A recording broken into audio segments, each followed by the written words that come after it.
ఇప్పుడు క్యాన్సర్ డిటెక్షన్లో ఒక పెద్ద చేంజ్ జరుగుతుంది. అదే ఆర్టిఫిషియల్ ఇంటెలిజెన్స్. ఏఐ వల్ల క్యాన్సర్ని ముందే డిటెక్ట్ చేసి లైఫ్ సేవ్ చేయటం పాసిబుల్ అవుతుంది. ట్రెడిషనల్గా క్యాన్సర్ డిటెక్ట్ చేయడానికి స్కాన్స్, రిపోర్ట్స్, డాక్టర్ అనాలిసిస్ మీద డిపెండ్ అవుతాం. కానీ కొన్నిసార్లు ఎర్లీ స్టేజెస్లో చిన్న చేంజెస్ మిస్ అవ్వవచ్చు. ఇక్కడే ఏఐ హెల్ప్ చేస్తుంది. ఏఐ సిస్టమ్ స్కాన్ని ఫాస్ట్గా అనలైజ్ చేసి మనకి కనిపించని స్మాల్ అబ్నార్మాలిటీస్ని కూడా డిటెక్ట్ చేయగలవు. ఎగ్జాంపుల్, లంగ్ క్యాన్సర్ స్క్రీనింగ్లో ఏఐ యూస్ చేసి ఎర్లీ స్టేజెస్లో నాడ్యూల్స్ ఐడెంటిఫై చేస్తున్నారు. అలాగే బ్రెస్ట్ క్యాన్సర్లో మ్యామోగ్రామ్ని ఏఐ అనలైజ్ చేసి యాక్యురసీని పెంచడం జరుగుతుంది.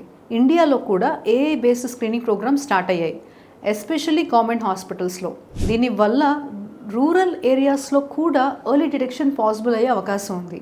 ఏఐ వల్ల డయాగ్నోసిస్ ఫాస్ట్ అవుతుంది, డాక్టర్స్కి బెటర్ డెసిషన్ తీసుకోవడానికి సపోర్ట్ దొరుకుతుంది.